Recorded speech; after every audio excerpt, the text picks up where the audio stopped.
The lie around frequency of eating. Because, when I grew up, I breakfast, lunch, you might have something, a couple of snacks, and then have dinner.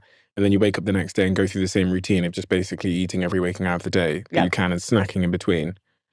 Who told us this lie? And is it a lie? Because it kind of seems to be the antithesis of fasting. Yep. Well, from what I can find, and I'm sure there's lots of ways we've perpetuated this lie, but breakfast is the most important meal of the day was a ad slogan for Kellogg's Corn Flakes back in the 70s. So back in 1970, they had a hot new cereal, and the ad was, eat it, breakfast is the most important meal of the day. Here we are in 2024, and people are still perpetuating that ad slogan. So I've actually looked into the research on, if I eat more, will it speed up my metabolism? From what I can tell from the research, I can't find that. Now, let's say we just leave the research out of it. I would like to meet a human that has eaten 6 meals a day and found that was a metabolism stimulator. I don't know very many people that say that. So it's like a cultural lie that just got sort of passed down.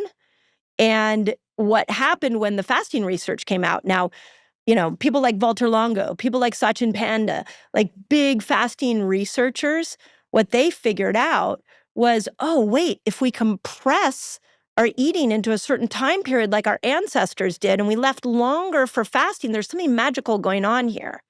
And those were the giants that started to show us that actually time-restricted eating is the most important thing that we can be doing when it comes to food. What about calorie-restricted eating? And is that the same thing? No. Thank you for asking that. So let's talk about both of them in an everyday kind of scenario.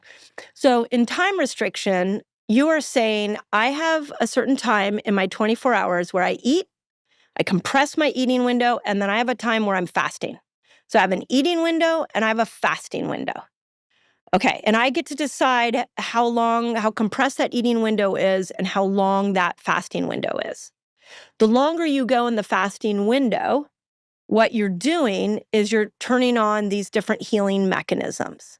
And that is independent of calories coming in or not coming in. That is dependent on nutrients not coming in. That is dependent on glucose going down and switching over to burning fat so you make a ketone. That has nothing to do with calories.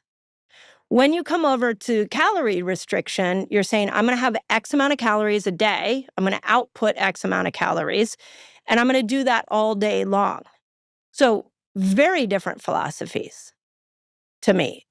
You're creating an internal mechanism with time restriction that is going to stimulate a healing process. And it's nutrient deficiency along with glucose drop.